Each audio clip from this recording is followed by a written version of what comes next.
Hello, curious minds, and thank you for joining us in our debut video where we will be sharing the steps to building a lasagna-style mushroom wood chip bed. My name's Phil. I'm with the Young Agrarians Apprenticeship, and I find myself on Akessi Farms, home to Fungi Aquafo. We are located in Sundre, Alberta, which is, for those who don't know, nestled in the Rocky Mountains in the foothills. In this video, we'll be teaching you how to build lasagna mushroom garden beds, and we'll be using wine cap and be following the instructions which we provide to you. Okay, so next what we're going to do is we're going to go over all the materials you'll need to build your bed. So first few things you'll need is, one, you'll need the substrate, the mushroom growing within the substrate. And so this, we have a wine cap here, and this is what you would, when you would buy from us, this would be what it would look like, and you would get sent this. And with wine cap, once it's about to fruit, you would then spread it across your wood chips. So then the next thing we have is our wood chips themselves. What we're going to be using here is elm wood chips. The key thing about your wood chips is you want to cut them down right at the start of spring before the tree buds out usually. And you want to get the tree chipped up as quick as possible. And the next part of that is you want to use a healthy tree. You don't want to use dead trees. A healthy tree likely won't be inoculated yet by any other forms of fungus, and it'll allow your fungus to grow in the best. Next thing you'll need is a wagon. You'll need the cardboard, and so this serves as basically the bedding for, or I guess the underbedding for your mushroom bed. And then you'll need yourself a shovel to do your digging, and then some sort of source of water to soak your wood chips. So you're going to want to pour your wood chips in.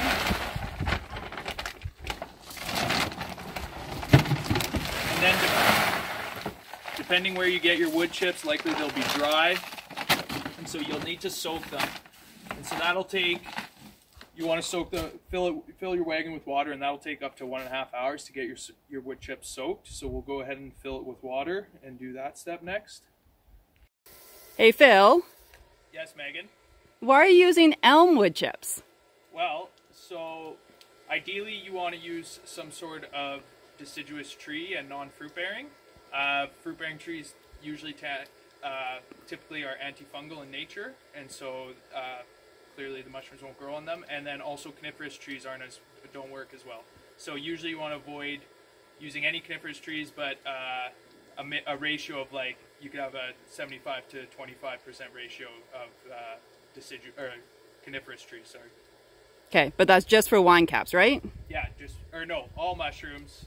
And in the case of wine caps, you can have a bit of coniferous mixed in. Thanks, Phil.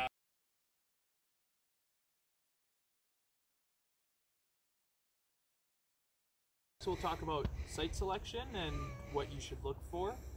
And so mainly you'd prefer something that's partially shaded in order to retain moisture, because you're constantly looking to keep that mushroom bed moist.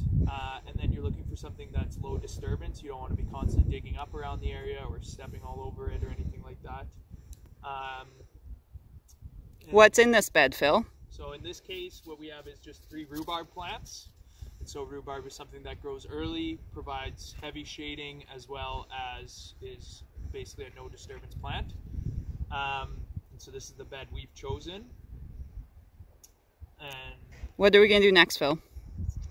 Next, we're going to trench out an area, and then we're going to lay our piece of wet cardboard. And then from there, we'll start layering the substrate with the wood chips. Thanks. Okay, so what we've done is we've trenched out our area where we're going to lay our mushrooms.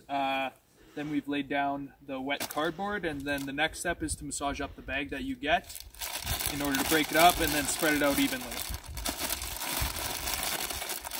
So what's in the bag, Phil?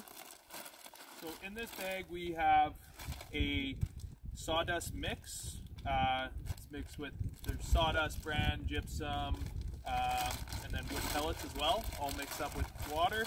And then within that we mix in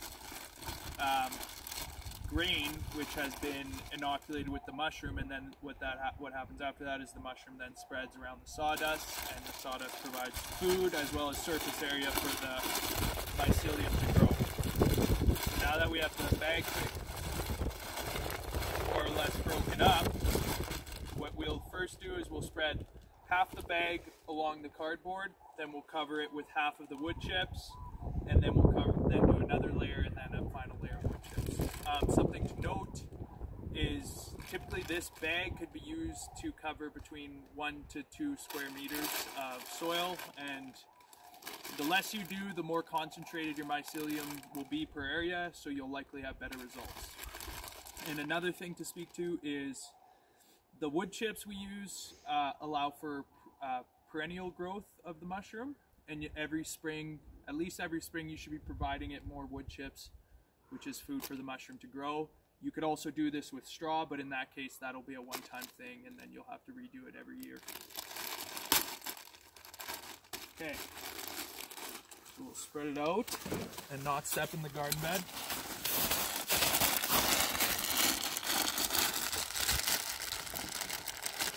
Does it need to be perfect, Phil? No, nothing's perfect in gardening. Okay, so then we'll throw some wood chips over top.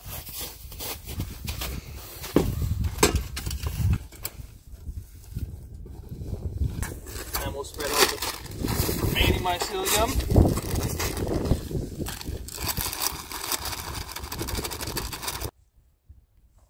So as I said before, you want to keep this moist, and so right after you finish this, you should wet it down, and then usually every other day you should keep it moist, and you should constantly be monitoring it.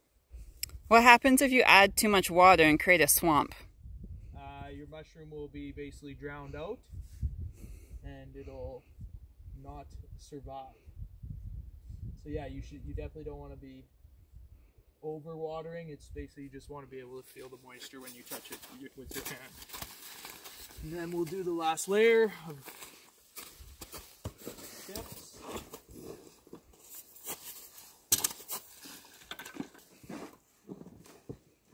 How long do you think it'll be till we have mushrooms? 3 months. 3 months. 4 months? Maybe more? 3 months, 4 months, maybe more. I just learned something. But yeah, and that's basically it for setting up your bed. And hopefully it fruits from there, and we'll update you throughout our summer with our adventures with mushrooms. And so good luck to everyone who tries it.